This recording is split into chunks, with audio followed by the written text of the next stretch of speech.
Uh,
mm,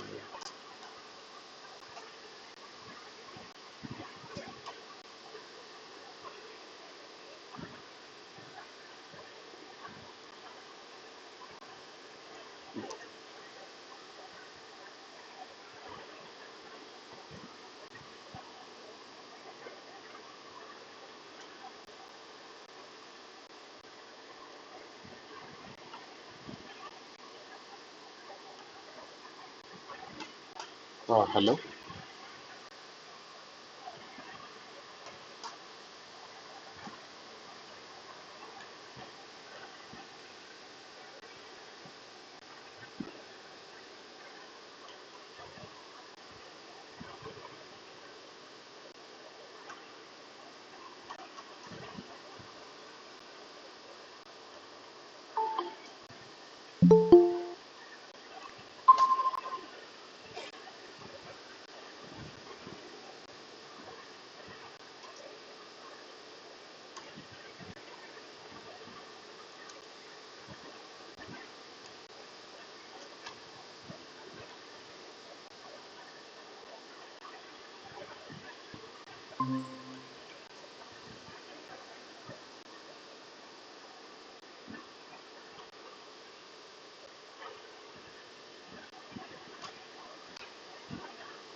Hi, can everyone hear me?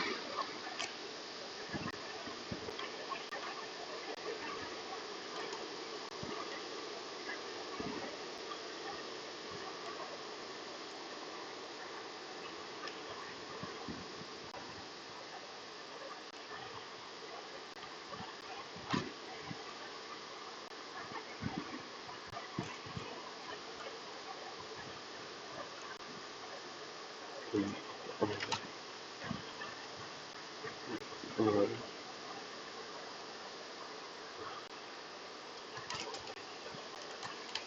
Hi, can you hear me?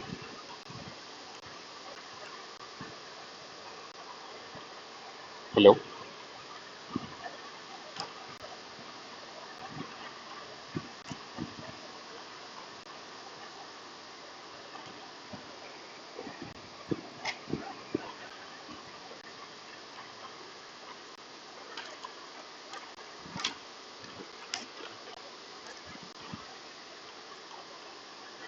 Yes, sir, you are audible. Thanks. So we'll start the class in a few minutes once others join.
Okay, we'll start now. Good evening.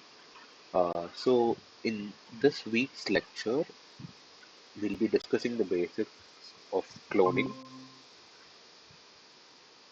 followed by few other basic techniques that would ex- involve you to know about isolation of nucleic acids and etc. So, we can go to the questions straight.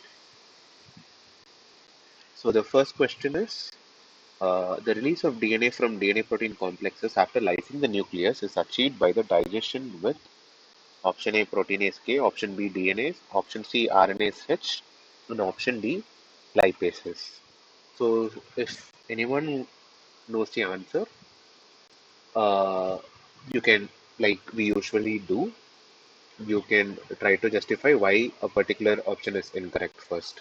Because we have very few people now, each of you can take turns to explain why a particular option could be incorrect. So if anyone would want to go for this, please raise your hand. Yeah, Chandrima, you can talk about one incorrect option and specify what that incorrect option would use a substrate. Option B, DNAs, Uh, because if DNA's function is to cut, is to destroy the DNA, but we have to release here. right, Hence, this will be the wrong option. right, makes sense. Correct. And just to continue on to this, do you know of DNAs? DNAs. What are the kind of DNAs that you are aware of?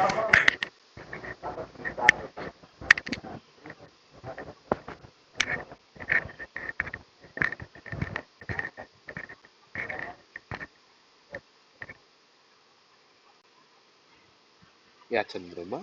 What are all the DNAs that you are aware of?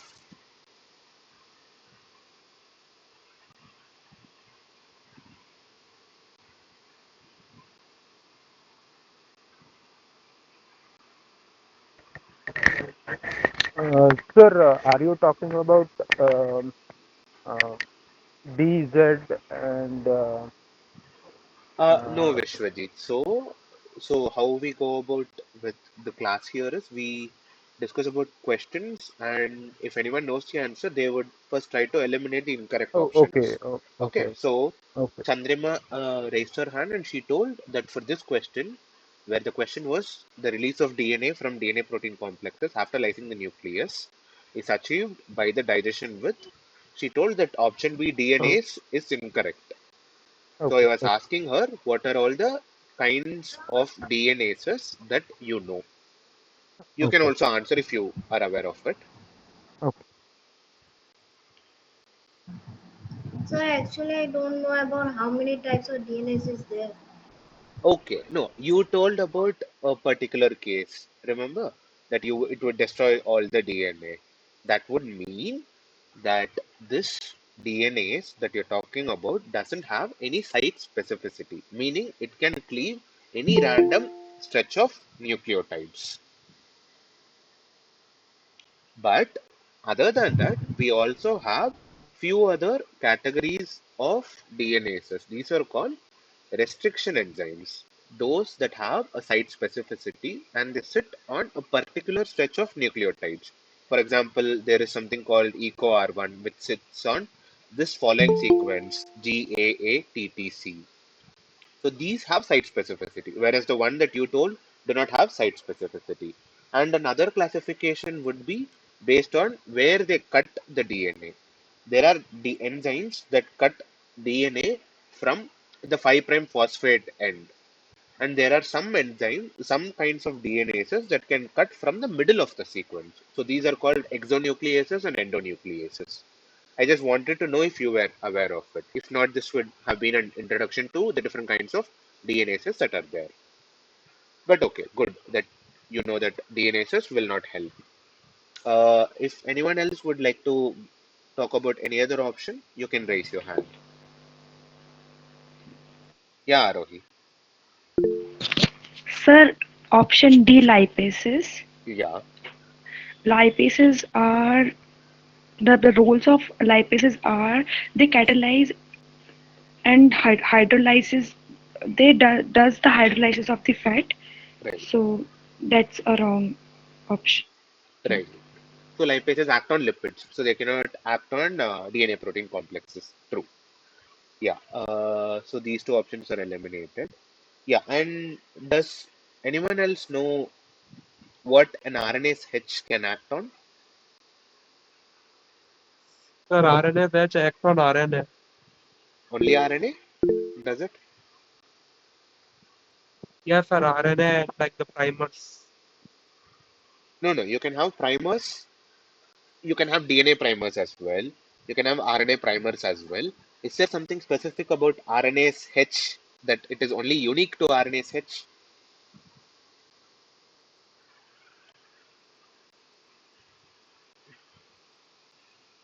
If you're not aware, you can let me know. We can discuss it. There's no issue. Sir, Yeah, when we read about the Gubber-Hoffman method, in that we talked about how it degrades the hybridized RNA DNA right. and replicates it and repair it, we can say.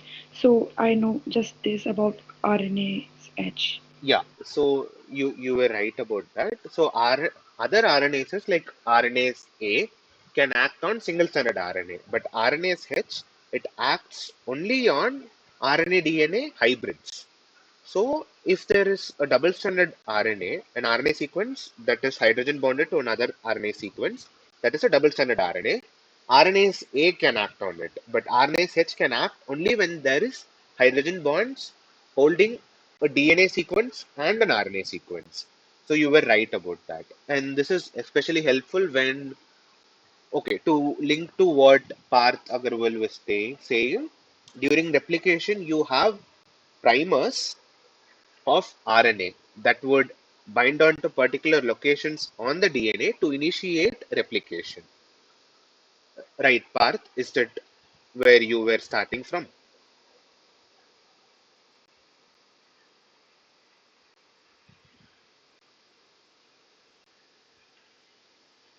Okay, I think he's on mute. So, like he was mentioning, if when there is an RNA primer which would help in initiating the replication by binding to DNA and allowing the DNA polymerase to continue replication, later on you shouldn't have an RNA instead of your DNA. That would lead to other defects. So this has to be replaced, for which you need an RNase H, which would specifically cleave RNA DNA hybrids. Right. So the only answer that is left is proteinase K. Yeah, this was clear, right? Yes, sir. Yeah, we'll go to the next question. Huh. So the next question is, the aqueous phase in the phenol chloroform contains option A proteins, option B DNA, option C lipids, and option D polysaccharides. So first we need to understand what the phenol chloroform method is. So if anyone is aware of it, you can start discussing that. I have some images in the next slide and the principle. If not, we'll go through that.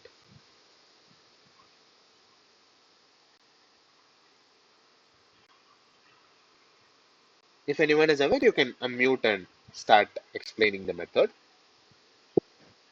Sir, it is a mixture which is used to precipitate the DNA from the inoculum. Not the inoculum, sorry, from the mixture it is used to precipitate the DNA. Can you be can you repeat it? It is used to precipitate DNA from. Sir, from the cell debris, from the lysis of the cell, sir, what the solution we obtained, it is Huh. used to precipitate the DNA. Why not RNA?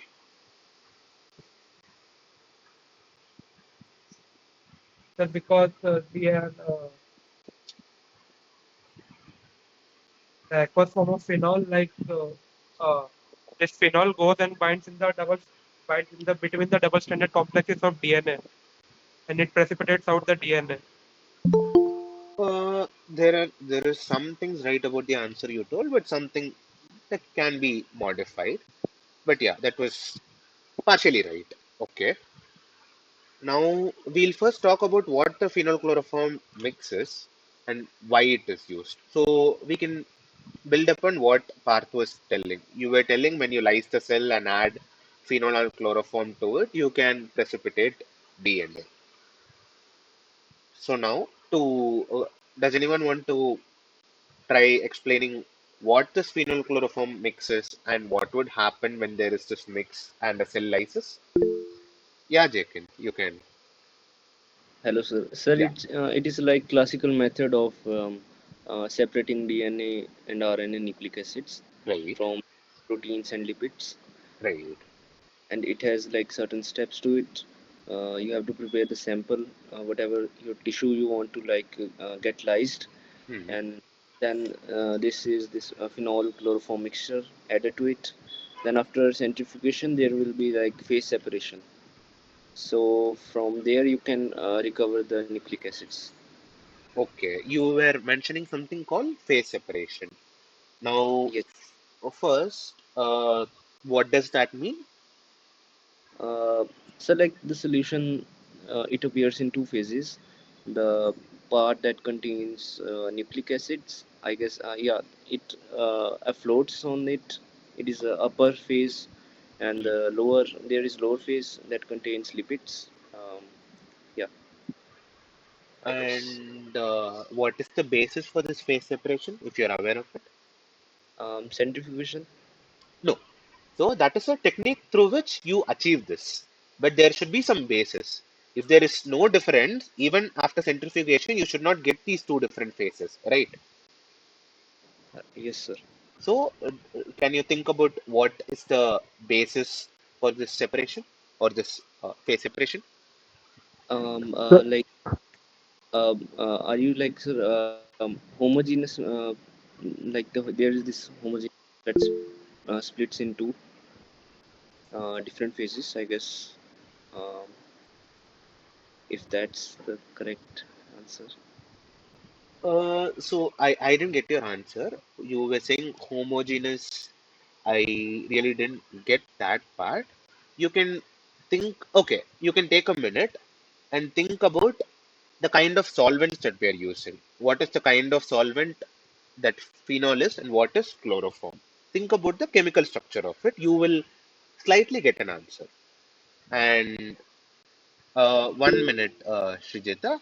Parth was mentioning something called as solubility. I listen to him and then we'll listen to you. Yeah, Parth. I was saying that this phenol-chloroform mixture contains two phase, aqueous phase and mobile phase. The DNA, the phenol being the aqueous phase, the DNA will bind to the phenolic part, and it will constitute the aqueous phase, and the mobile phase will contain the rest of the cell debris and other biomolecules. You were saying there are two phases, aqueous phase, and then what's the second one? Mobile phase. Mobile phase.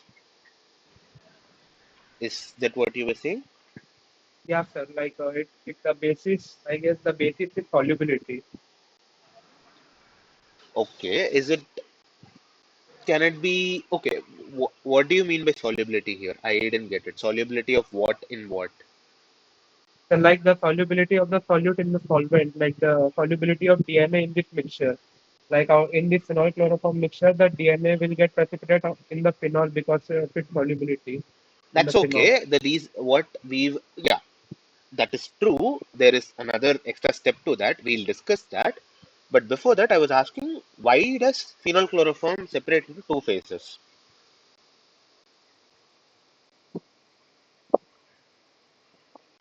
It's it's a concept that you might have learned earlier. Density. Yeah, Srijita. Sir, is the answer is polarity? On the basis of polarity, the things are separated Yeah, in the phenol chloroform mixture. that is partially true. Yeah, the phenol is more polar than chloroform because of which they don't mix well. Even after you pipette mix it, they don't mix well. And this polarity is the reason why particular biomolecules separate into particular phases. So if we look at it, proteins generally have amino acids, right? These amino acids, in general, protein has an 1D sequence, which loosely translates to or forms the secondary structure, meaning these alpha helices and beta sheets. Then, once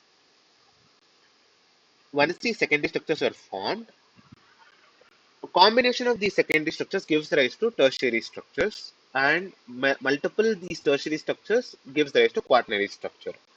Now, proteins are naturally present in uh, hydrophilic environments, meaning the outside surface of the protein that is exposed to water usually interacts with water. So they are usually polar. But when you put them in a mixture of phenol and chloroform, what would happen is these proteins would start to denature and the inner hydrophobic core would start interacting, start coming out. It would, the protein would unfold and those would interact with the hydrophobic environment of the phenol chloroform mixture. Then you also have this DNA which has no such rigid polarity, but what constitutes the polarity in DNA is the phosphate backbone, which is highly negatively charged. So that means when you have positively charged salts like sodium acetate or lithium chloride, which people generally use for extraction of nucleic acids, whether it's DNA or RNA, these would neutralize the charges. Then, because these are now neutralized, these are now do not exhibit any uh, tendency to move into hydrophobic regions. They are water soluble as always. So they prefer to stay in a region that is more hydrophilic than hydrophobic, because of which it moves to the phenol phase. And owing to the differences in the densities, phenol is present on the top phase, which is comparatively more aqueous compared to the bottom phase, which is called the organic phase. It is not the mobile phase. So was that explanation clear? Yes, sir. Yeah. So Yes. things that you need to remember in your mind is first, proteins have amino acids that determine their charge and their polarity. One might ask this question, proteins are also water soluble. So why are they not partitioning into the polar phase? So one needs to understand that the polarity of the protein can be reversed depending on the solute it is present in. So to understand this more, you can also read about a particular type of proteins called membrane proteins. These proteins, unlike normal proteins, cannot have particular regions that bind to membrane. And membranes are lipids. Lipids are hydrophobic. So these proteins interact with hydrophobic regions. So these are usually different than the conventional proteins that you normally see. So coming back to our concept here, proteins can exhibit both hydrophobic and hydrophilic nature depending on what region, what solvent it is surrounded by. So because of this reversible nature of proteins, this phenolchloroform extraction method ensures that all the proteins are segregated into a hydrophobic region and all the nucleic acids are segregated into hydrophilic region. And one more question that I raised was, can't RNA be separated into the aqueous phase? The answer to that, would anyone want to justify that? Can RNA be segregated into the aqueous phase or not?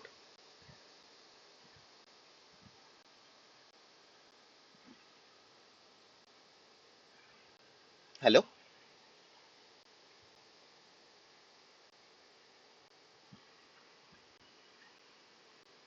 Hello? Yes, sir. Yeah, so I was asking, how do you, okay, oh, two questions. Can RNA first enter the aqueous phase? That's question one. If you need only the genomic DNA or whatever DNA you're working with, how will you prevent RNA from entering the aqueous phase? So these two questions, if you can answer that, that will help you think about how these processes work in labs. Anyone can raise your hand and go ahead answering the question.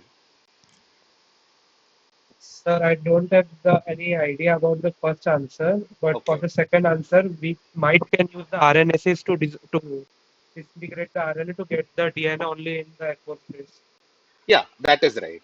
So, like I was telling, you have the answer for both the questions in your second answer itself. Only because RNA can get into the aqueous phase, you have this requirement for cleaving the RNA using an RNase. Like I told you, the differences with the charge that nucleic acids get is from the phosphate backbone, and both are water soluble, right? So now what you do is you add a particular nuclease. If you want to remove DNA, you add DNase. If you want to remove RNA, you add RNase and remove that particular nucleic acid material that you do not want. And then you carry on with your work taking the aqueous fraction for your subsequent processing. Was this question clear?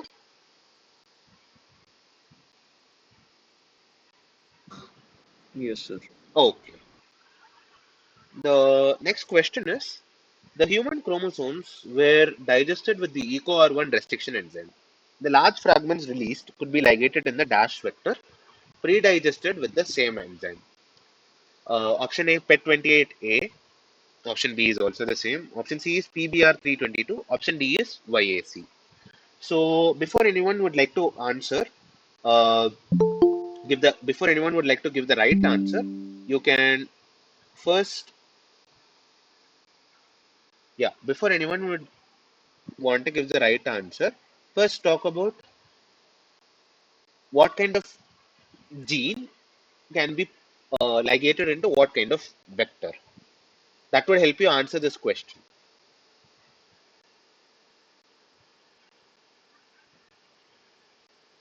So depending upon the size, depending on the fragment size, the type of vector is used. Is that the case? Like not only the case, but yes, sir, like the depending on the size of the genome, of an organism, different types of vector are used. Why would you say so? So because different vectors have different carrying capacities. What do you mean by carrying capacities? The carrying capacity is the capacity of a vector. It is the amount of the amount of DNA it can hold, and the amount of nucleic acid it can hold in kbs or something. What would no, I haven't heard of that. But why would a particular vector be unable to hold a particular DNA of a particular size? So I don't know the specific answer, but the thing is, like I guess different vectors have different carrying capacities, and I guess depending on the fragment size, different types of vectors can be used. Okay, I'll try to think along the lines that you were telling, although I'm not aware of it.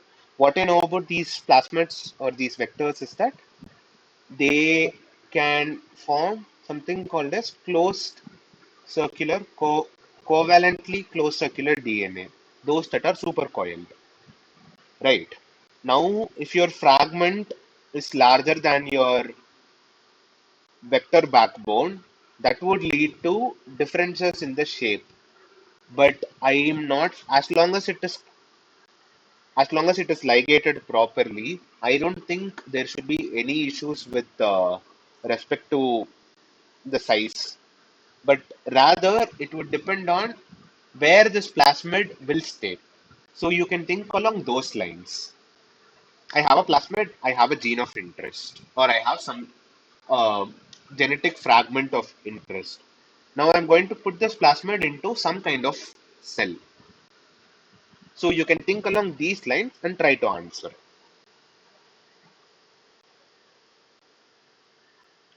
If anyone would like to try, you can unmute and talk. We'll discuss. Sir, could you kindly repeat the question? Yeah, so I was so the okay, the question on screen is they're talking about human chromosomes that were digested with a particular restriction enzyme, and they say that these can be ligated into a particular vector that was pre-digested with the same enzyme, and they give a list of 4 vectors. Now, what I was asking is, how do you decide which vector to choose? Yeah, Arohi, you can. Uh, So we are talking about eukaryotic cell as we are talking about human. yeah, So we would use uh, YAC, yeast artificial chromosome, okay. as it is a eukaryotic chromosome, cell chromosome. Hmm.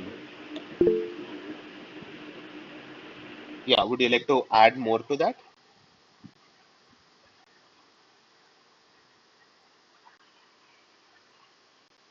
Yeah, Arohi, would you like to add more to that? No, sir. Okay, okay. Yeah, Jackson. Sir, so there are like uh, the insertion size, as you asked, how to choose the right vector. So it might be dependent on their insertion size. There are certain plasmids that are large in size, like yeast artificial chromosome YAC. So they require the large fragments, and then it is dependent on the host organism. Here it is E. coli.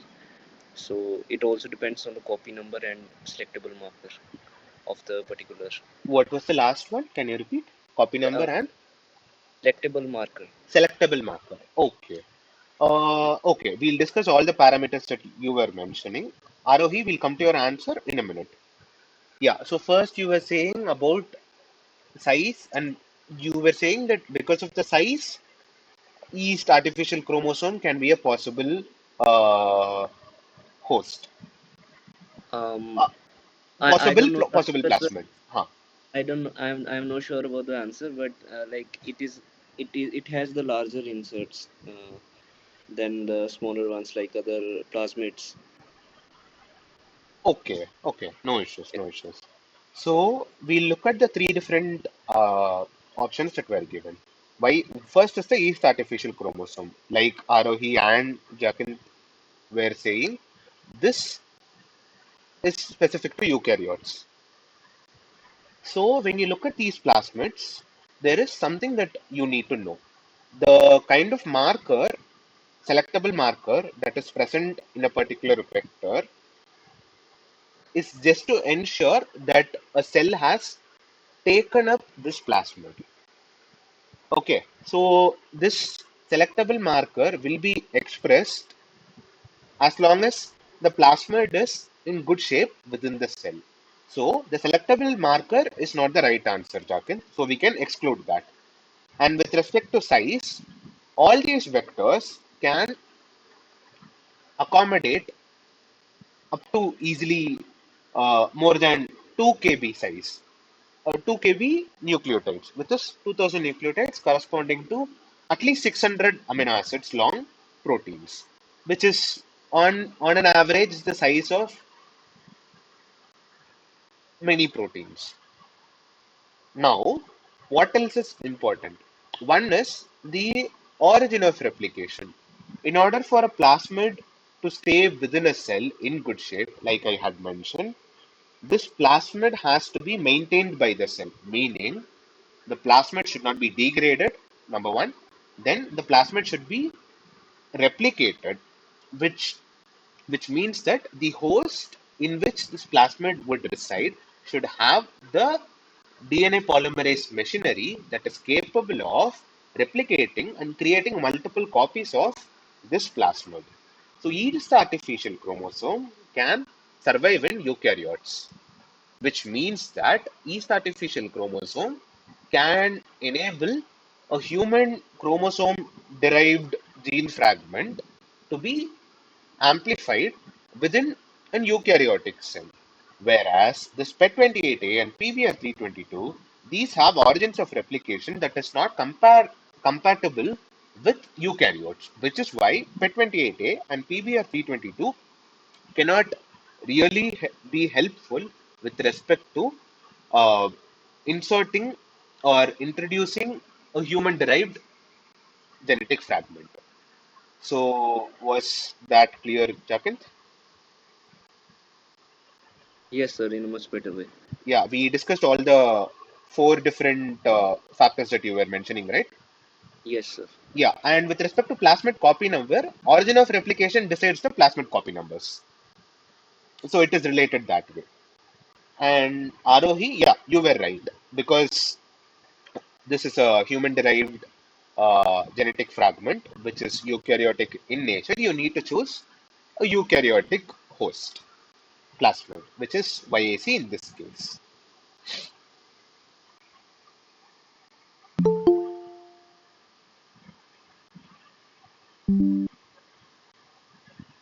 The next question is, during the isolation of genomic DNA, the nucleic acids are precipitated with option A 100 millimolar NaCl, option B absolute alcohol, option C 100 millimolar CaCl2, option D phenol chloroform. We can take a couple of minutes and then try to answer this question.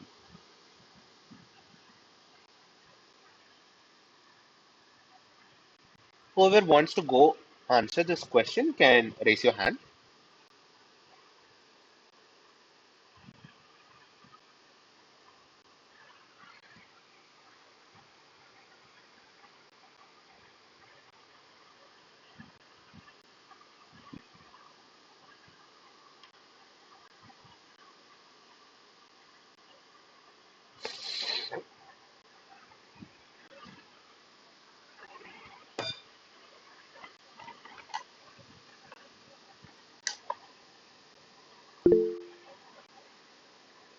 Yeah, Pa, you can try to explain your thought process. You can unmute. Sir, I guess like option B and option Your voice isn't clear. Can you repeat? C. Hello. Yeah. Sir, I guess option B and option D both are correct, but like when we are talking about the isolation of the genomic DNA, option D suits more the phenol chloroform mixture than the absolute alcohol. Okay, you can first justify why you chose a particular option.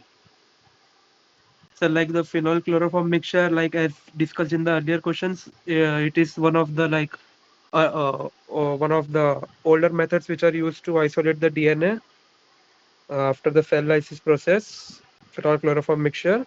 Right. And like alcohol as we know, it can be used to precipitate the DNA and wash the DNA. Like after precipitating the DNA, it is also used to wash the DNA. How do you precipitate? So You were the saying precipitate and wash. Those are two different steps, right? yeah, yeah. Okay. What do you mean? First, okay. I'll give you a minute. You can think about what precipitation is. We listen to Okay. others in that while. Okay. Yes. Yeah, Rohi. So, according to me, the option number B, absolute alcohol, is right, Okay. as we don't want our genetic material to dissociate, and as we know, ethanol is not a polar solvent, so it doesn't dissolve or denature the genetic material. So, option B. Okay. When you say dissociate, do you mean double stranded DNA separating into single stranded DNA? Is that what you mean? So, type of denaturation, yes. Okay. Do you think ethanol would do that? No, sir, it Why? doesn't. Why wouldn't it? Sir, the polarity of solvents. Okay. What do you think would remove this? What do you think would denature or dissociate DNA like you had mentioned, if not for ethanol?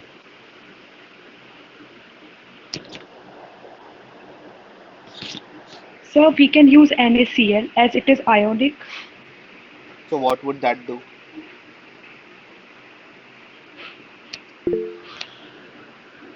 So it will.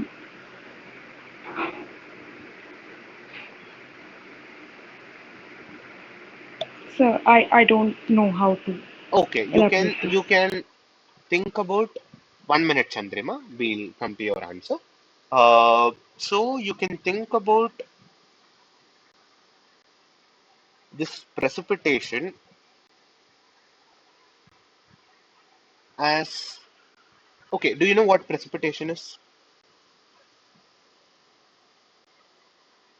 Arohi, are you audible? Am I audible to you? Hello, sir. Yeah. Do you know what is Sir, precipitation? sir. According to me, what I have read till now, Huh. it means precipitation is mean the removal of any type of salt or a different buffer. Like, Uh, huh. Yeah. Go ahead.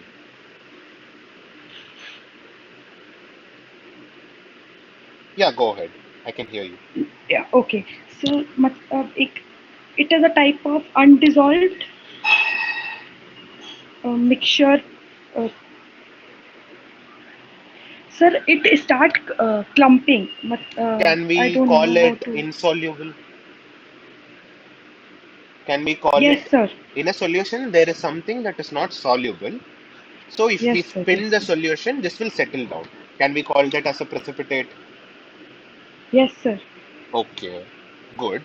Now, what will make DNA soluble in a hydrophilic environment?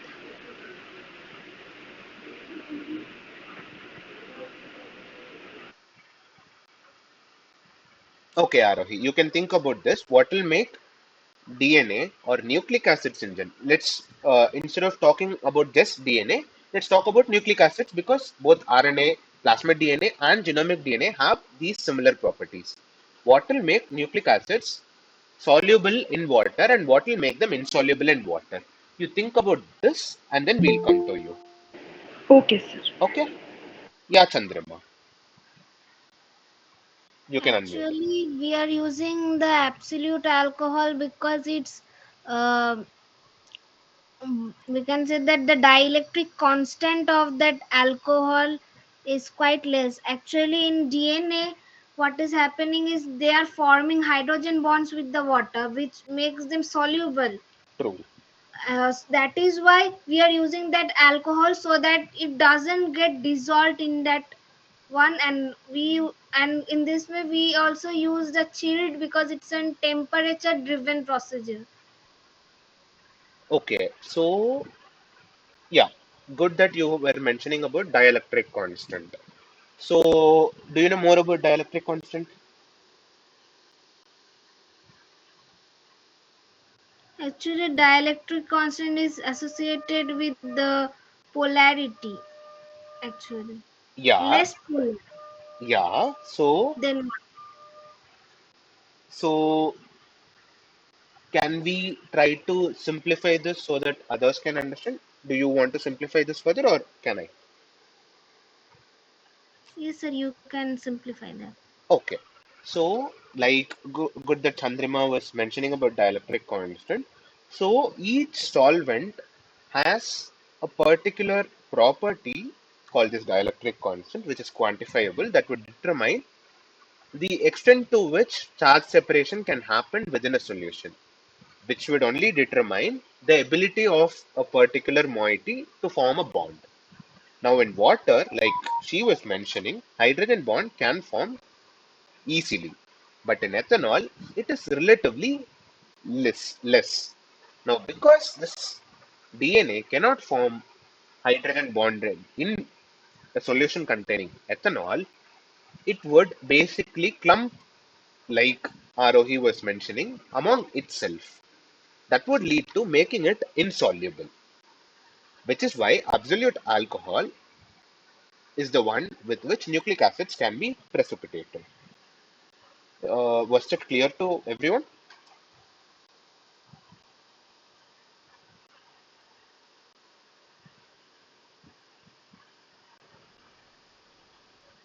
Hello?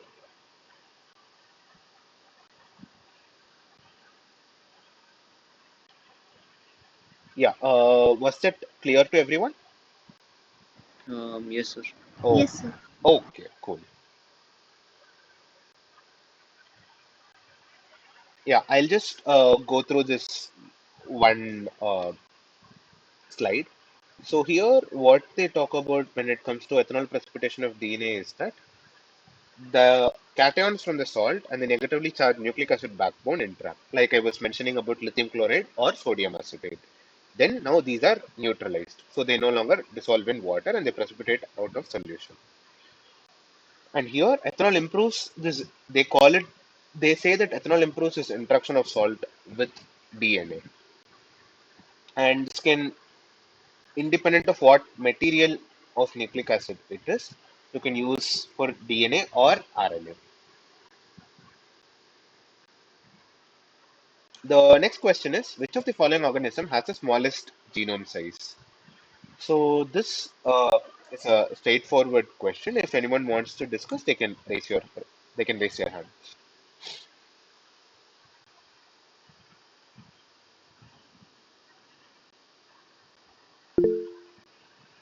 Yeah, Jay. Mycoplasma. Okay, what is mycoplasma? Um, Mycoplasma like has the smallest genome size. Is that an prokaryote or an eukaryote? Uh, it is like, sir, it is not a prokaryote. Okay.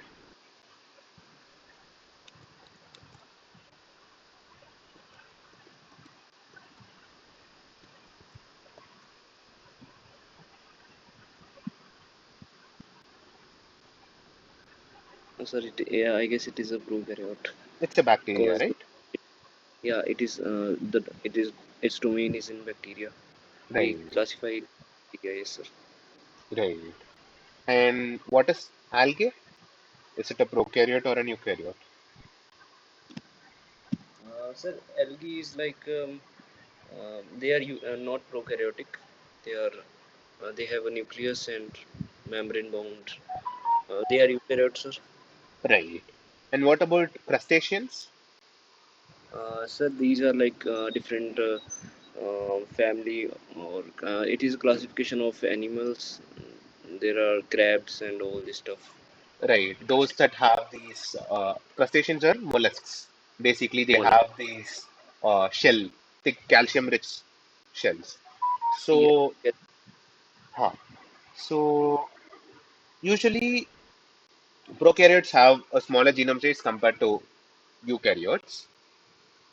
So if one doesn't know what the right answer is here, you can think about it based on the classification because algae and crustaceans are eukaryotes and gram-negative bacteria is not specifically defined here. One can go with mycoplasma. That's one way to rule out other options. The Yeah, was it clear?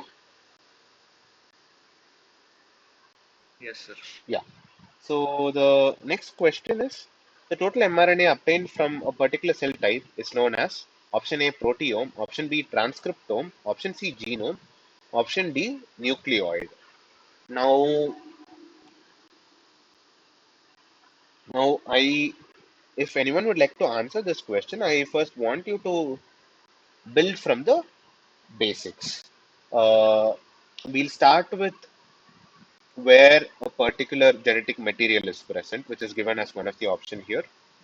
Then what would constitute that genetic material? What is it being, uh, how do I say, transformed into? Finally, to give the set of proteins in the body. We'll talk about the entire process, the central dogma. We'll get to know the answer. So, if anyone would like to answer, please raise your hand.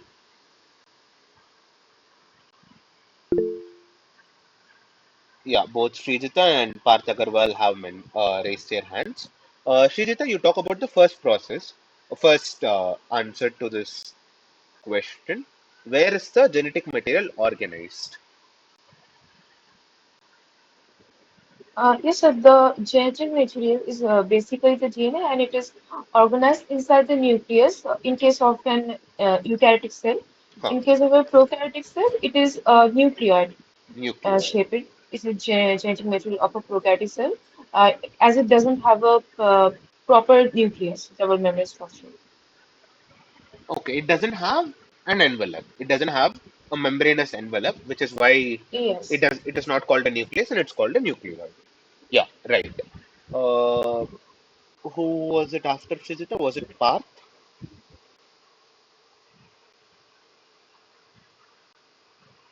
They were okay, J. Yeah. So when the genome, okay, in the central dogma, what is the next process?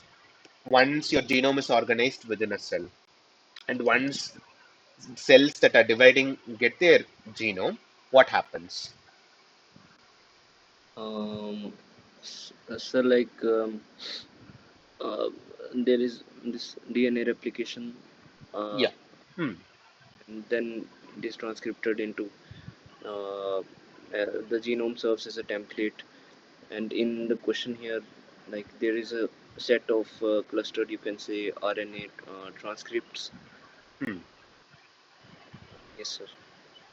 Right. Now, so you were talking about transcription. Yes, sir. So now in the transcription process, you mean to say the genome acts as the template to give mRNA, right?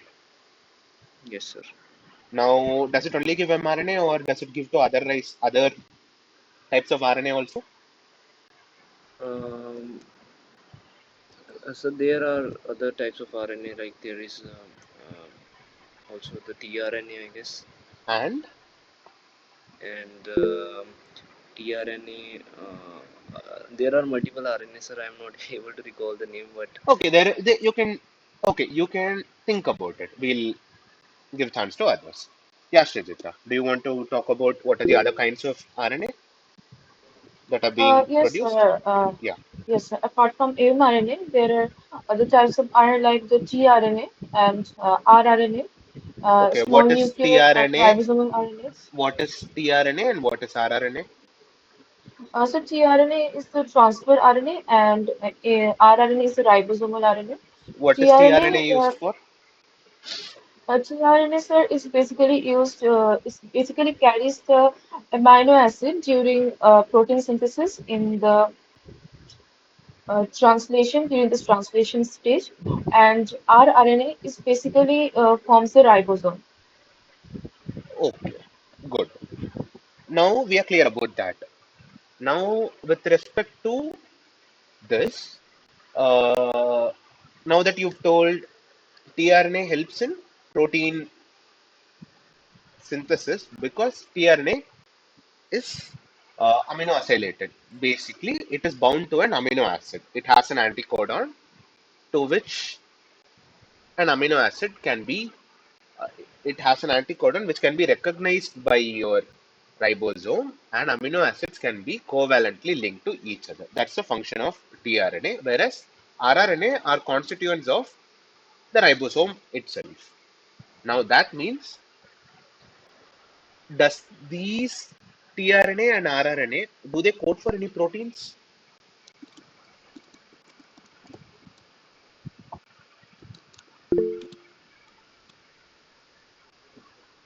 No, sir, tRNA and RNA doesn't code for any particular protein. Right. So uh, that is why they are not included in the classification of transcriptome. A transcript is something that can lead to formation of proteins. Any RNA that could give rise to proteins are called transcripts. Although all the RNA are being formed as a result of transcription, not all RNAs can be included as a part of the transcriptome, which is why we only consider mRNA to be a part of the transcriptome. Yeah, Jay, you were unmuting. Do you want to add something to this?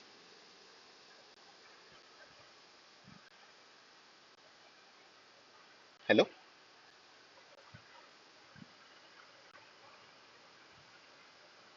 Yes, sir, you are audible.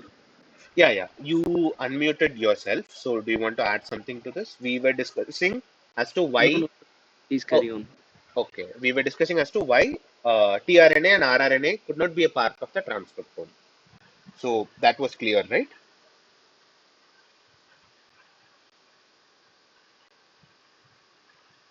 Yes, sir. Okay, great.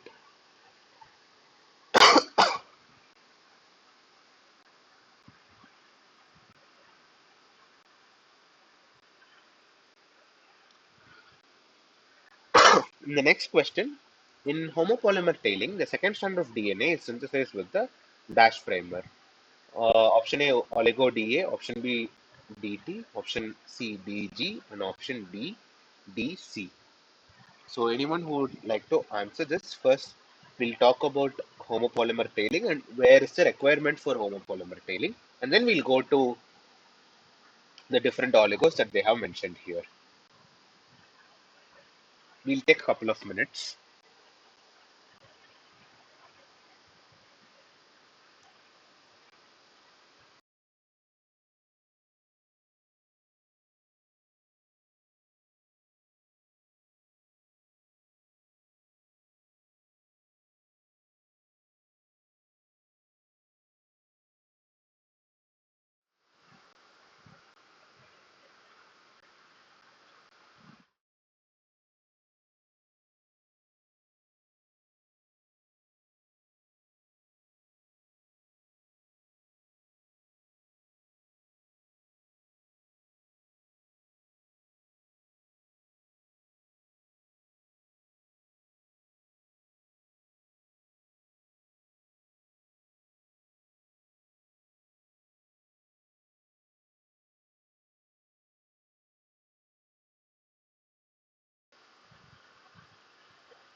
Yeah, Chandrama, we'll first start with what homopolymer tailing is. You can first try to brief us about what homopolymer tailing is.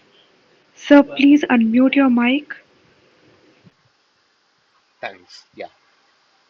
Yeah, Chandrima. Uh, you can start with briefing us about what homopolymer tailing is. Then we'll discuss the requirement for this homopolymer tailing, and then we'll finally go through the options to discuss what is the sequence in which this process happens. Actually, homopolymer tailing is a method which we are exploiting the presence of the polyadenyl tail present in the RNA to synthesize that first DNA strand, which will be followed by the degradation of RNA template and the synthesis of second strand. Okay. Now you mentioned about polyadenylation tail in RNA, right? So, So now when will you need this process? When would you want to convert this RNA to DNA? Why is there a requirement for this conversion?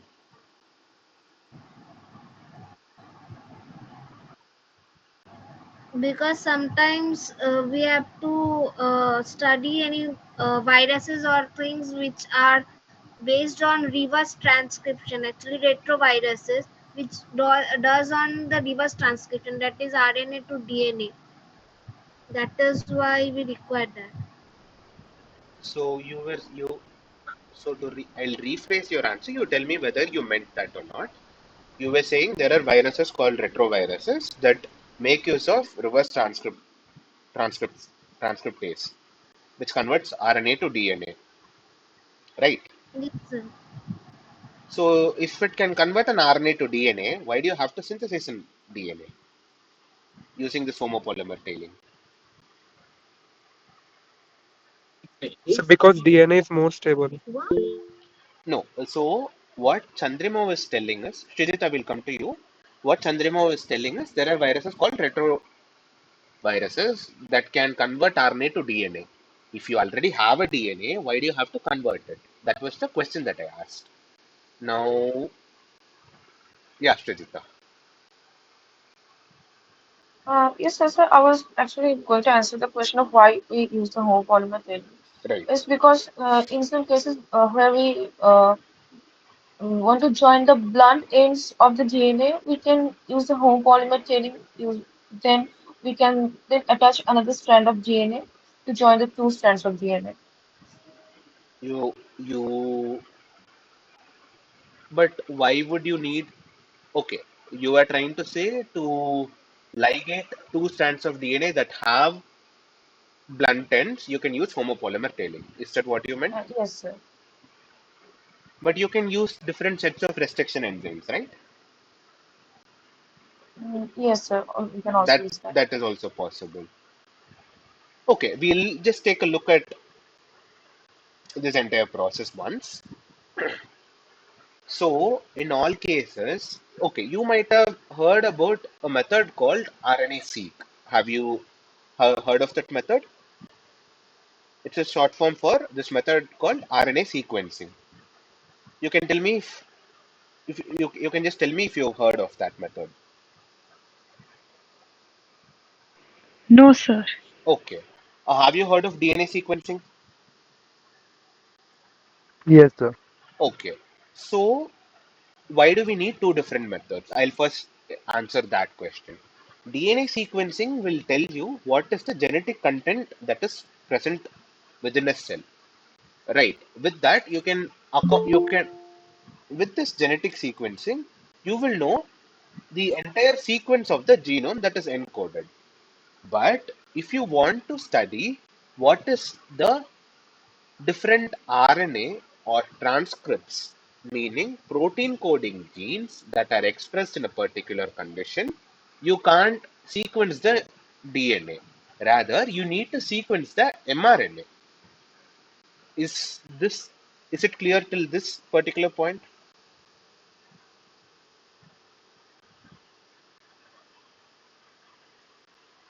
Hello? Is it clear till this particular point that Y- there is a need yes, for sequencing RNA? yes, sir. Yeah. So when you want to sequence RNA, The machines that are currently present, they do not directly sequence RNA. Rather, they can only sequence DNA. So what people do is they collect RNA, mRNA, total RNA from the cell, and they try to reverse transcribe this RNA into a particular DNA. That is called as the cDNA. That is mentioned in the first step here, where your mRNA has a poly A tail, and using a poly T primer, oligo DT primer, you bind to this poly A tail and transcribe them, giving rise to your cDNA mRNA hybrid. Then you hydrolyze the mRNA, giving rise to your cDNA hybrid. Then you now use another DNA that can, another polymerase that can give rise to your complementary DNA strand for your previously generated DNA. Now this will have an oligo C added. Okay, so now this will act as your readout to determine a particular mRNA that has been uh, transcribed during a particular condition. Now we've answered the question as to why homopolymer tailing is necessary. Now we'll talk about the different strands of the DNA and the different oligos that are used for this particular process. So now is it clear why this homopolymer tailing or where this homopolymer tailing is applicable? Is that clear to you all?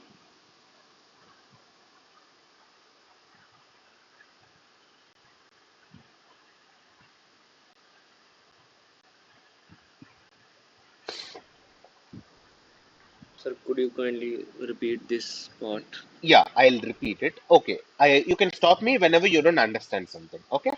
So what I was trying to tell is you have a cell and you want to understand how the cell behaves to a particular environment. Okay.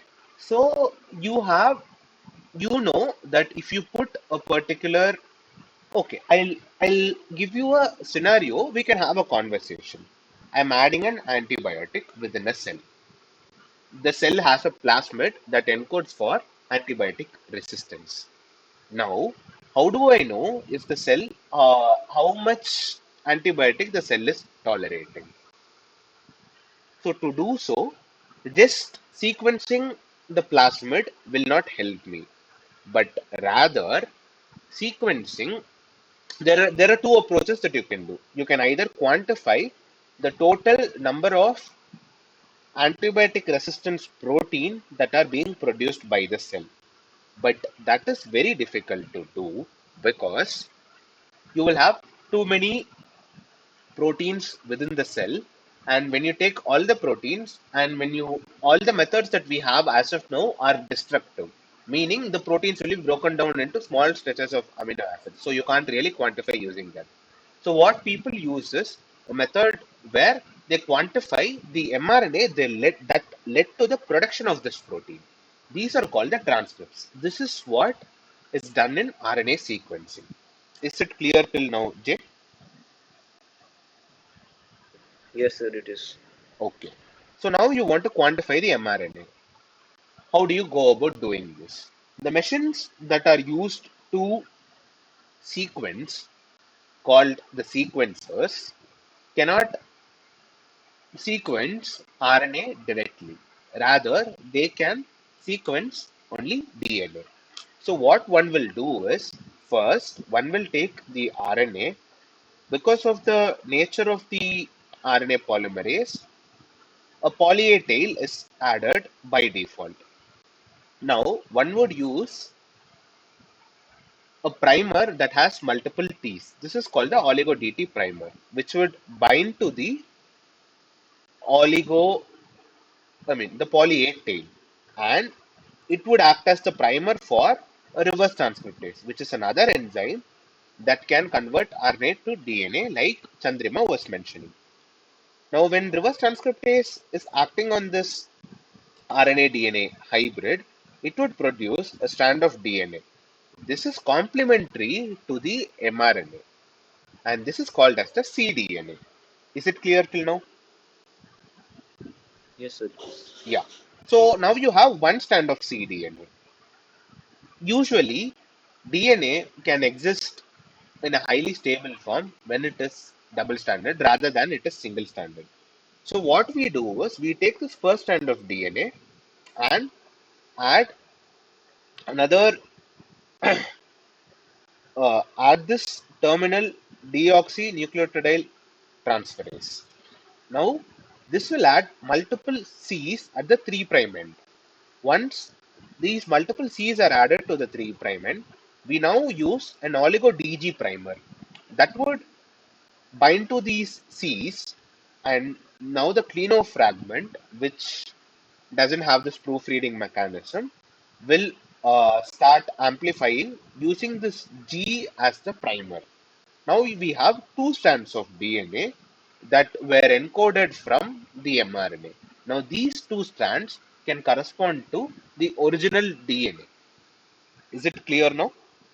The Yes, entire sir. process? So now we'll go back to our question.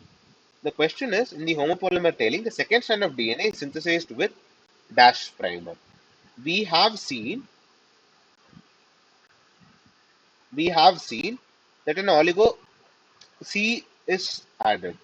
Now the second strand is synthesized with, the question is, the second strand of DNA is synthesized with the dash primer. Now because an oligo C is added, the DG oligo primer is the one with which the second strand is synthesized, which corresponds to the right answer. Was this clear? DG, Yes, right, sir? sir. But sir, the answer will be DG. Yeah. The oligo DG is the one that would synthesize the second strand of DNA. Yeah, Jay, Okay, you sir. you wanted to say something, Jay? No, sir, it is clear. Okay. Yeah, Arohi, do you have any questions? No, sir. Okay, fine. Then we'll move on to the next question. Cell division occurs in which phase of the cell cycle? Option A G1, option B S, option C G2, and option D M. We can take a couple of minutes. This is a straightforward question. We'll just look at the visuals and try to come up with the answer. If anyone would like to go answer for this question, raise your hand.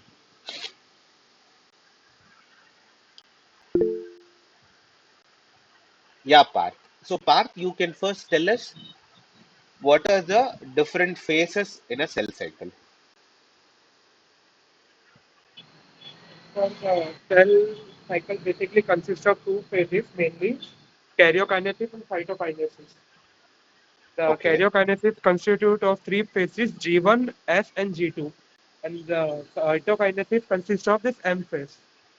Now, karyokinesis itself can be divided into, I mean, can be classified has another name. Do you know that? Yeah, that's the mitotic phase. Sorry, oh, preparatory phase something. Yeah, it's called interphase. Yeah, sorry, interphase. Yeah. Okay. Good. Srijita, you raise your hand. Do you want to add on to this? Yes, sir, I was actually going to tell the answer. Okay. Do you want to talk about the other phases? So actually, basically, cell cycle consists of two phases. One is the preparatory phase, and other one is the cell division phase. The preparatory phase consists of the G1 S and the G2 phase, and then the cell goes for cell division. And also the preparatory phase, that is the interphase, the cell prepares for the cell division, and in the mitotic phase, the cell actually divides. Okay. So when you say it prepares for cell division, what exactly is happening there? In the preparatory phase, the cell actually uh, uh, prepares different kinds of proteins and typical proteins and RNAs, and the in the synthetic phase, the nucleic acid, like the genetic material, is also get divided, so that when the new cell is formed, the both of the cells will get the equal amount of the genetic materials as well as the other cell components. Right. Just to rephrase what you were saying, in the synthesis phase, it doesn't divide, it is replicated. More copies of the DNA is made so that during division it can be segregated into two cells. That's just I'm just rephrasing your answer. So we need to, okay, like you were mentioning, both of you were mentioning, both Parth and Shujita, you were mentioning about the preparatory phase and the division phase. I also wanted to know if you were aware of this metaphase, anaphase, telophase, because this division phase itself can be divided into these multiple parts. Now, cell division occurs in M phase, which can be further divided into this metaphase, anaphase, and telophase. Sorry, prophase, metaphase, anaphase, and telophase. In interphase is where you have the nucleic acids that are being replicated. Huh. So the next question is the difference between the TM between the forward and the reverse primer should not be more than, and they've given four different options: 10 degrees Celsius, 8 degrees Celsius, 2 degrees Celsius, and 12 degrees Celsius. So now, if anyone would like to answer, first you can tell me what the TM is and why it is important. And then we'll go about deciding the temperature. Yeah, Parth, what is TM? So TM stands for the melting temperature. Okay, what is melting temperature? The melting temperature is is a particular temperature at which the double strands of DNA are what we said that it breaks down into single strands of DNA. Okay, how is it relevant to forward and reverse primer? So I don't know about the forward and reverse primer, Okay, but the only thing I know about the TM and the Cott curve. okay, you were talking about the Cott curve. Okay, good. Okay, I'll talk about the context here. Does anyone want to add more to what Parth was saying? As far as I remember, the answer should be, I guess, the 12 degrees Celsius. Not sure. Uh, we'll discuss that. This is with respect to uh, polymerase chain reaction, which I'll discuss in the next slide. Yes. So, before which we'll ask if someone else would like to contribute. Yeah, if anyone would like to add on to what Parth was saying, you can unmute and talk.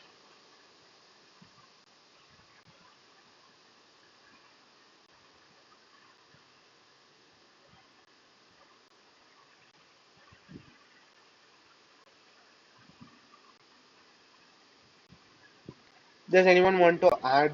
Yeah, Chandrama. Actually, in TM is important in PCR because we have to know what is the melting temperature in it because the process annealing is based on it. In annealing, if this TM is greater than 60 degree, it could bind to unintended targets. Means it will not fully bind to that particular site if it wants to, but sometimes with the melting temperature it could less than 60 degree it could partially bind or remain unbound. So it's important for the binding of the primers in PCR. This melting temperature is very important. True. There are many correct facts that you were mentioning. One or two were not specifically right. I'll go through. Okay, we'll start with what TM is. Okay, okay, thanks for introducing many different terminologies here, like annealing, temperature, binding of primers in PCR. Are you guys aware of what PCR is? If not, I'll explain that process, which I have in the next slide.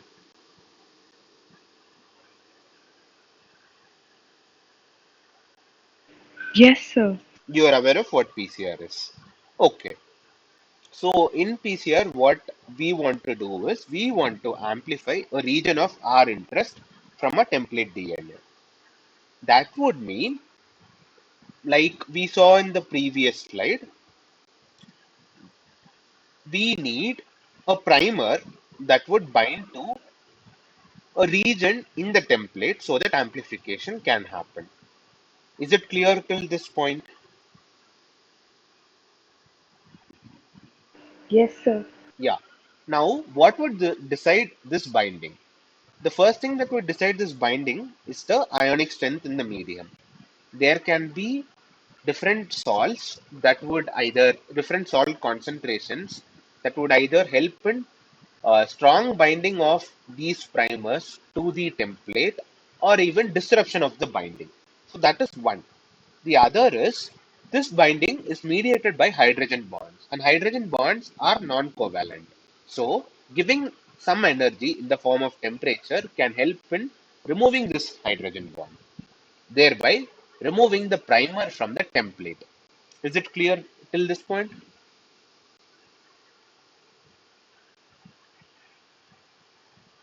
Yes, sir. Now, primers need to bind to your template. Now, the melting temperature with respect to primers is defined as the temperature at which at least 50% of the primers are bound to your template.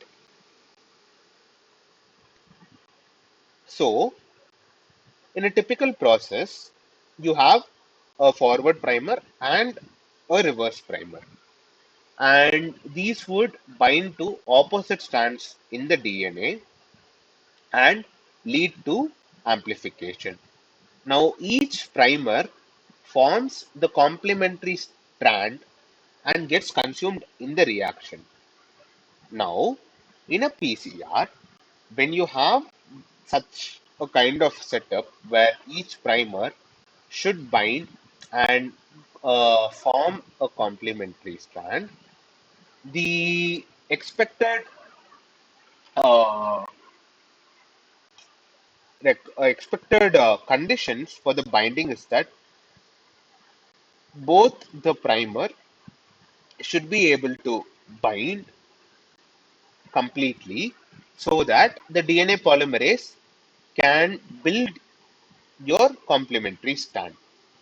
Now, what would happen if there is a difference in the melting temperature is that one primer might bind, the other primer might not. If only one primer is bound at a particular temperature, then you will get only that strand, meaning the other primer will not be able to amplify at all. So you will have single stranded DNA at the end of your PCR, which is unintended. Now, coming back to what Chandrima was mentioning, at 60 degrees Celsius, you mentioned it as an example, but I would factually make it clear. You were mentioning that at 60 degree temperature, primers might bind to uh, some unintended regions. That's what you were mentioning, right, Chandrima? Yes, sir. Okay, so how you can understand this is this temperature is dependent on the number of bases that are being that are annealed to your template. So this temperature per se does not really determine whether the binding is happening, but rather the number of annealed bases would determine what temperature will be the TM. So if there are some 20 bases or so, the average TM will be around 54 to 55 degrees Celsius. Now, at lower temperatures, the possibility of these primers to bind to your template is higher. But at temperatures like 60 degrees Celsius, which is usually higher than the TM, there is very little binding happening. Is it clear till this point? Yes, sir. Okay. Now, the question that they ask is the difference between the TM for the forward primer and the reverse primer. Now, we looked at the reason as to why the forward primer and the reverse primer should bind at the same time, as in the same temperature. So if it goes beyond 5 degrees, in practice in labs we design primers that can anneal at a difference of 5 degree temperatures. Like for example, 52 degrees for one primer, forward primer, and 57 for reverse primer. But in many cases, it works beyond 5 degrees, 5 to 8 degrees. But the answer here shows that it is 2 degrees. So there is this discrepancy, but you can go with this 2 degrees because it's a safer option compared to the 8 degrees. When there is an 8-degree difference, one primer might bind, the other primer might not bind. So as a safer option, you can go with this 2 degrees. Now, with respect to this question, if there are any doubts or if there is some lack of clarity, you can tell me. I'll try to answer that.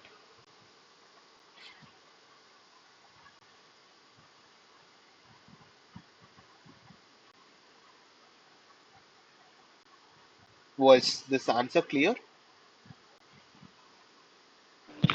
Yes, sir, the Huh, answer was clear, huh. but according to the video, the primer's melting temperature depends upon the primer length.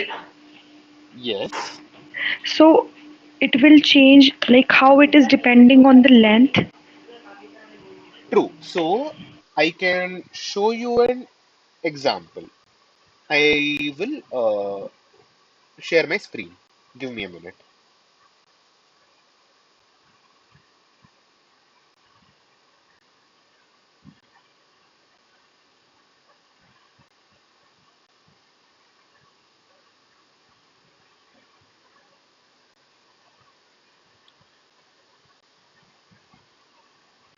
Okay, I hope my screen is visible. Yes, sir. I'll just show a basic outline of how we do this in labs so you get a full view of this.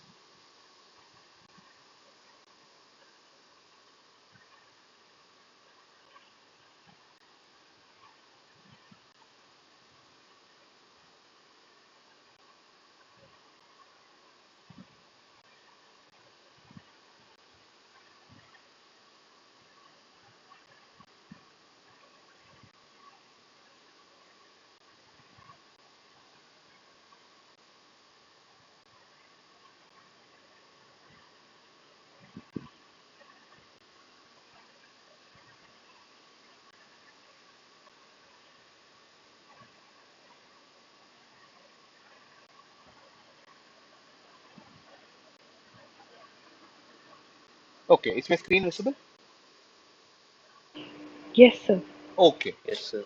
so now what you see here is a plasmid map, and I have a gene called MSCHI. So I have designed a few primers here. Now, this is called the forward primer. It starts at the 5 prime. So this is called the forward primer, and this is called the reverse primer. This is at the 3 prime end. Now, how do we design primers is that we choose this complementary region, and this independent of what the length is, there can be some overhang. What you see here as an is an extra region that will not bind to this region but will be acting as an overhang or a flanking region. Only this region would bind to this complementary region, and this is mentioned in terms of the number of annealed bases. Here we have 22 annealed bases that would decide the Tm of 58 degrees Celsius. Uh, and with respect to the reverse primer, again, what we have here is some 22 bases are again annealed, and you have some extra bases as well. And this Tm corresponds to 51 degrees Celsius. Now, these individual Tms of these individual primers correspond to what fraction or 50%. Okay, okay. For this specific reverse primer, this Tm of 51 degrees Celsius means that at 51 degrees Celsius, at least 50% of the total primers that I put into this reaction mixture would bind to this complementary template DNA. Is it clear till this point? Yes, sir. Okay. Now to answer your question, so I'll close this window. To answer your question, Arohi, it is rather the number of annealed bases rather than the length of the primer that would decide the TM. Was that clear? Yes, sir. Got it. Okay. Others, do you have any questions?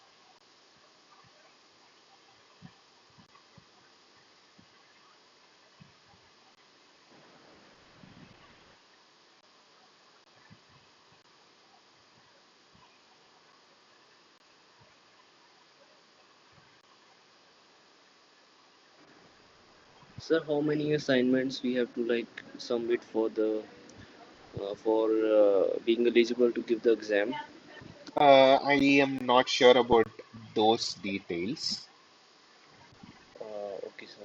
I think there's a Google group, but you can write to the you can write to the NPTEL Help Center, IT Madras Help Center. Maybe they should tell you that. As far as I know, you're supposed to finish all the assignments because the assignments are also included in your grading. Cause sir, due to some reason I was not able to submit the first two assignments. Okay, then Uh, your marks will be reduced accordingly, proportionately, but you will be graded for all your 12 weeks assignments. So if you're able to get better marks in your other 10, then you can compensate for the lack of submission. Fine, sir, fine. Right. That's great. Okay. So was this question clear? Can I go to the next question? Yes, sir. Okay. So the next question, the terminal transferase method of screening a genomic library. The probe is labeled with a radioactive. They have given different oligos. We just check this particular one. So they were talking about this particular enzyme, terminal transferase. Here they ask, what is the oligo labeled with? So,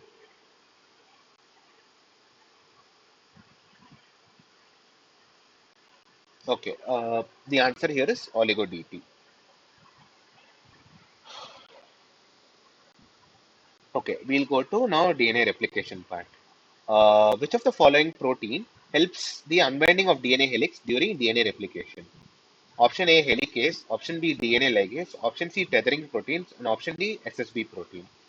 Now, before anyone would like to give the right answer, I want you to talk about all the incorrect options and what those proteins would play a role in. Yeah, Rohi, you can talk about one particular option. Sir, the SSB protein, Yeah, what is its full form? sir, I don't know the full form of it, Okay, but fine. I'll I tell know them. it. Huh, you can Okay. talk about the function. I'll talk about the full form. Yeah. Sir, it prevents the annealing of the strands, DNA strands. Okay. So we have two DNA strands. What is happening?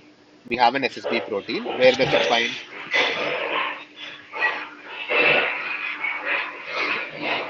This is one DNA strand, and there is another DNA strand. Now there is a movement in the DNA strand. Where is the SSB protein binding?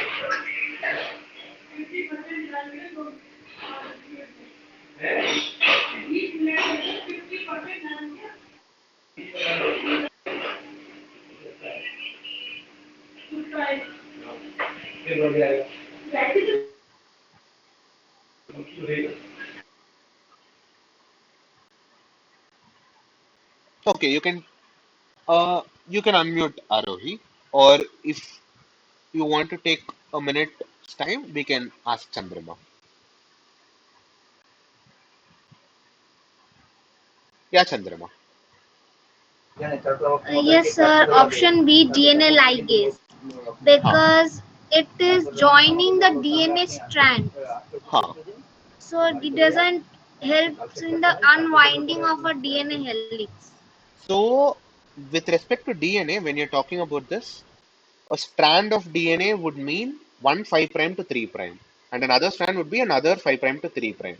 Now, can you rephrase and say what a DNA ligase does? You said it joins DNA strands. Can you rephrase it? You know the answer. You can just rephrase it for accuracy. Actually, here we are joining the plasmid DNA with an insert DNA. Actually, So, we are what is the kind joining. of bond that is being made by a DNA ligase? They are creating the phosphodiester bonds. Right. So, it basically takes a double-stranded DNA and another double-stranded DNA and creates a phosphodiester bond between them. That is what a DNA ligase does. So, this is done between the 5' phosphate and the 3' OH, right?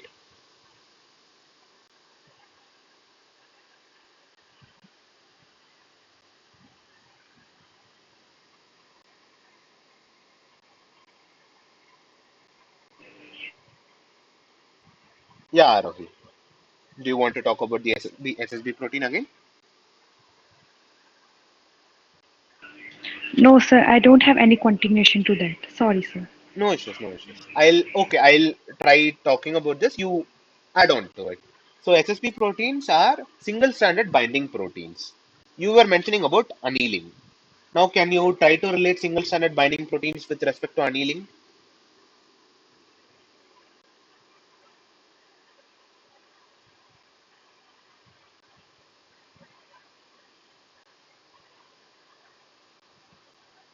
We can have a conversation that would maybe help you build the Yes, sir. answer. Ha, Yes, sir. ha. Sir, I couldn't hear the question. Can you Okay, please repeat? I was telling SSB stands for single-stranded binding. So these are kinds of proteins that would bind to single strands of DNA. Yes, sir. Now, how will this binding prevent in annealing? That's the question that I was asking.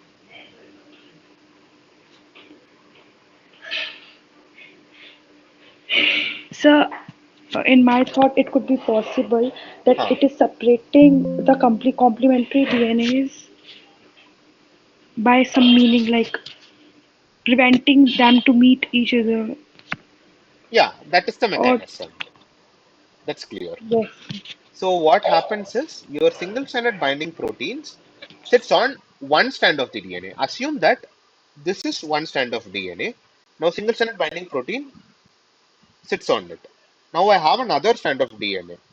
Now because the single-stranded binding protein is on one strand, this other strand cannot make hydrogen bond. The complementary DNA cannot sit on it. That is how it prevents the annealing. okay, sir. Right. So now we've eliminated single-stranded binding protein and DNA ligase. Now, does anyone want to talk about any other option here? Yeah, Vivek Kumar. Sir, option three, tethering proteins. Huh. What do they do? Sir, they help in intercellular transport, sir. Proteins. Tethering proteins. Yes, sir. Intercellular transport of.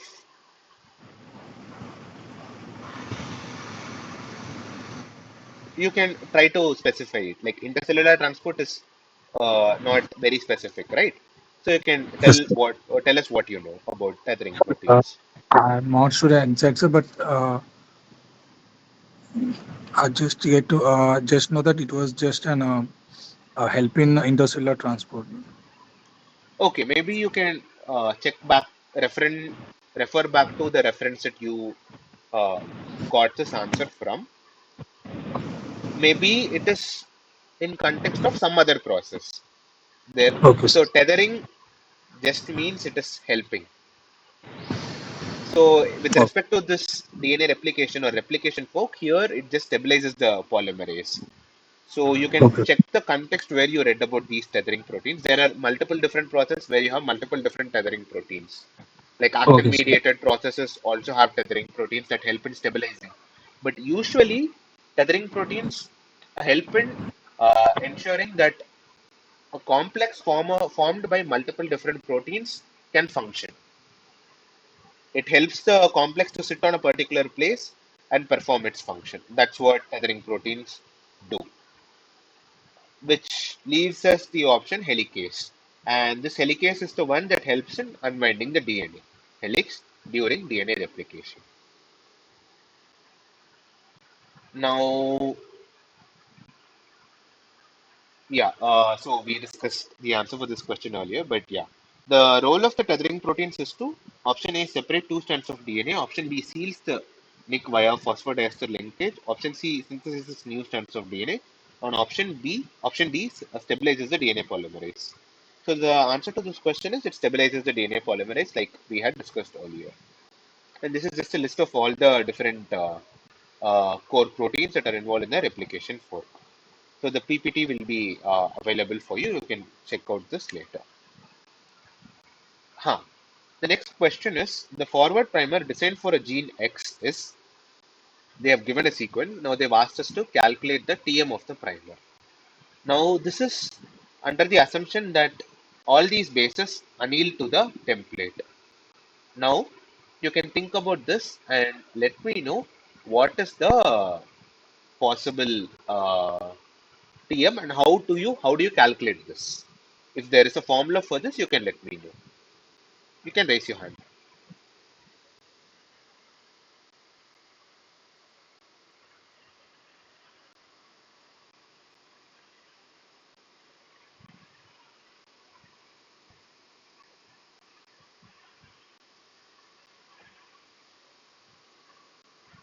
Yeah, Chandrama.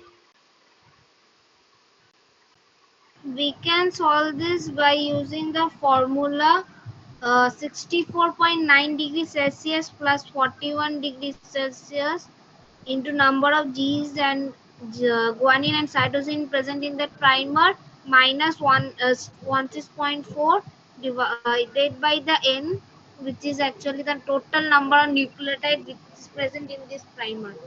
Where did you get this formula? And Actually, what? in the lecture, there are two formulas already given. One for the greater than 13 nucleotide and one for the less than 14 one. And it is greater than 13. By counting the nucleotide, it's greater than that. That's why we are using this formula. Already is given in the lecture. Is it not equal to It 13? is not greater than 13, it is 13.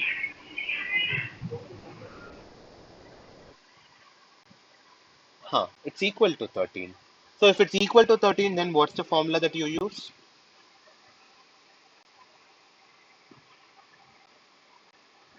Sir, it is actually confusing because the first formula says that it includes lesser than 14 and the second formula includes greater than 13.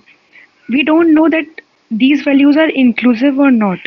So a general rule of thumb would be just understanding the basis of it. What is the other formula that was given in the lecture? If you can read it out. Sir, it is like 4 degrees Celsius into the number of guanosine and cytosine in the primers Hmm. plus 2 degrees Celsius into number of adenosine and thymine in the primer. Right. Right. That is okay. So although it was mentioned in the lecture for you that you need to use these two different formulas in two different separate cases, we still, for practical purposes, we go with the second formula. And does anyone know why we use different coefficients like 4 and 2 for different nucleotides G and A? Does anyone know that? Yes, sir, maybe because of the hydrogen bonds. Huh? In the adenosine and thymine, we have two hydrogen bonds, Hmm. whereas in guanosine and cytosine, we have three hydrogen bonds. Right. Yeah, that is right. So we go with that logic. Independent of the number of bases, with respect to practical purposes, we see that 4 into the number of G plus C plus 2 into the number of A plus C, suiting our needs to calculate the average TM. So if you do it that way, I think the answer would be 42 degrees Celsius. So Chandrima, because although in the lecture it is given that if you have more than 14 bases, you need to use that complicated formula with specific values like 64.1. Uh, Even if you use the other formula where the length was mentioned for lesser than 13, lesser than or equal to 13, you would still get more or less the approximate range of TMs. Was it clear, Chandrima?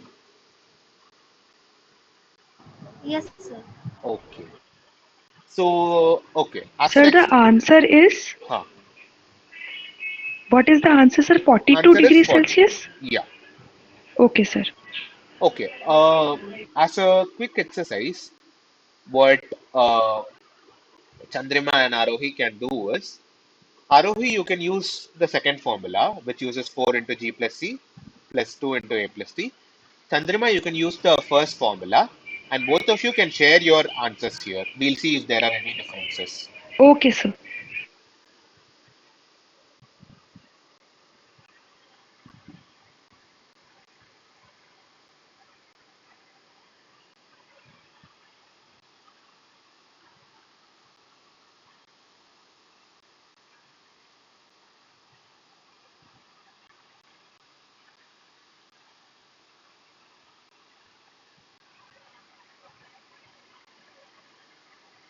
Chandrima, can you hear me?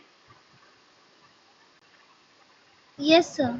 Yeah. Were you able to calculate using the first formula that you were mentioning? Yes, sir. I'm calculating now. Okay. Yeah. Once you have finished calculating, let me know.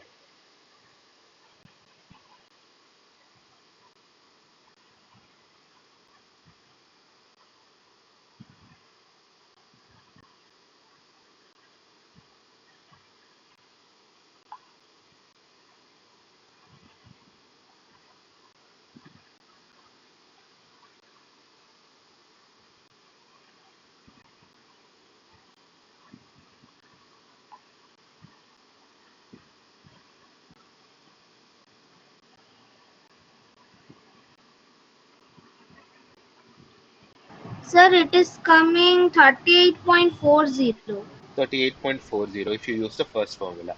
Arohi, what is the formula what's the answer that you get for using the other what is the answer that you get when you're using the other formula? Hello, Chandrima. Can you tell me which formula you are using? I am using that complicated formula. Okay, okay.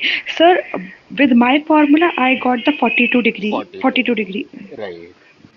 Chandrima, although in theory they have used these two different formulas, like I had shown you with respect to practical cases, we still use the old formula. I had shown you an example of 22 annealed bases. Remember? Yes, sir. Even there, we use the other formula 4 into G plus C plus 2 into A plus T because that is convenient and that makes practical sense and it works in our experiments. So, if asked in exams alone, you can use your first formula, but in general, you can start applying your second formula for your work, for your research work. Okay. Yes, sir. Okay. So the right answer here is 42 degrees Celsius. The next question is the role of SSB proteins is to. Yeah, we were looking at this. We also saw a practical case of how this happens. Does anyone want to go for this? Option C prevents re-annealing of DNA. Yeah, right. And the last question is the primase synthesizes the primers required for the DNA replication in the cell. The primers are made up of option A DNA, option B protein and DNA, option C RNA, and option D protein and RNA. We can take a couple of minutes and then you can talk about whoever wants to answer can talk about this enzyme called primase first. Then we can think about what it does and why it is required. Okay, you can take a couple of minutes.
Yeah, does anyone want to try attempting this?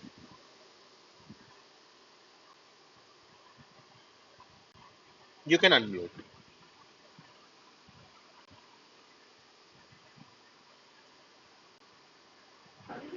So we have to go for the correct answer. You need to first tell me what primase is, and then talk about why is the primase needed for DNA replication. Then we'll talk about the right answer. What is primase? Is it an enzyme or what? What is it?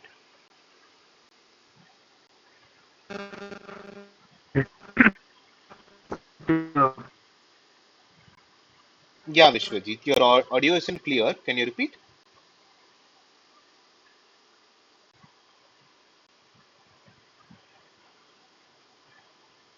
Can you unmute? Sir, it is protein and enzyme. It's an enzyme. Okay. And they say that it synthesizes a primer. Yes, Now, sir. now, why is a primer needed for DNA replication?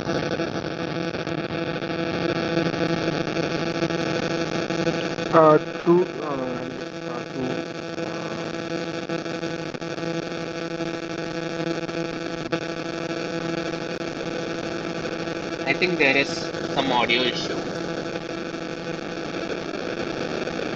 Sir, to bind DNA polymerase to it. Okay, so primers will bind to DNA polymerase, is it? Or how does it work? What, sir? Can you unmute and check your audio connection? I think it's difficult to hear.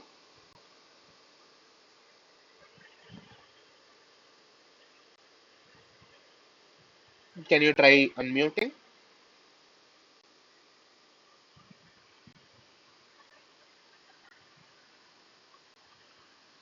Sir, now is it okay? Yeah, it's clear. Uh, so, um, so primer is, I mean, it is needed to DNA polymerase bind to it, and then it start, to get polymerized. Okay.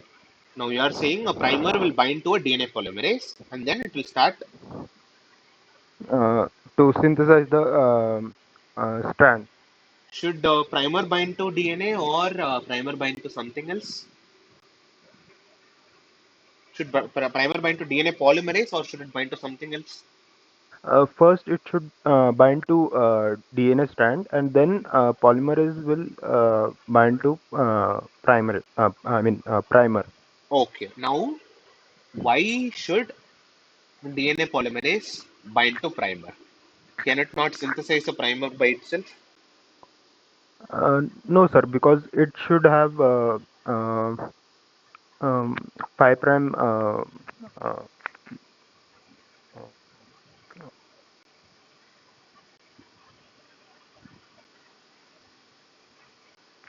Sorry, sir, I cannot remember the thing. No issues, no issues. No need not say sorry. So the thing is, the DNA polymerases that are here do not have the ability to start replication by itself. It needs a short double stranded nucleotide region.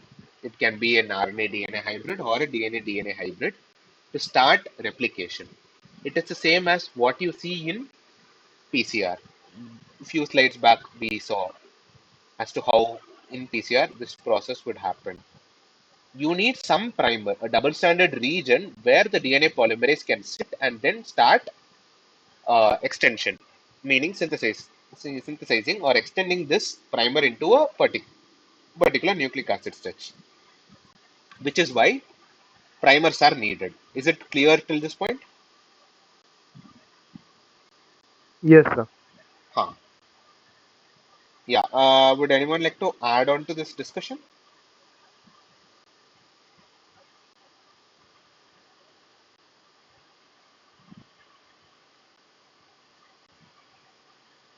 Okay. Now we know that primers are needed. Uh, Thankfully, the nature has designed these enzymes such that independent of whether it's an RNA DNA hybrid or a DNA DNA hybrid, the DNA polymerase can start elongating. So, in the presence of these hybrids, uh, the DNA polymerase can start replication. Now, we don't have any enzyme in our body that can create DNA primers. We only have an enzyme called this primase that can synthesize RNA primers. So that is why we make use of this RNA primer in DNA replication. So that is how this entire process goes. Was that clear?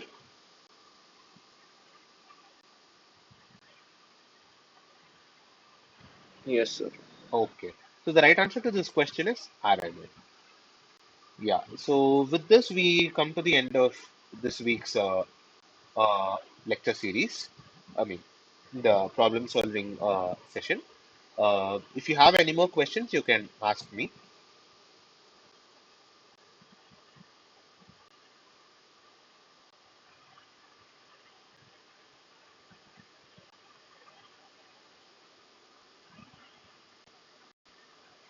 Uh, if there are no doubts, we can end this call. We'll meet again next week on Monday at same time, 6 to 8.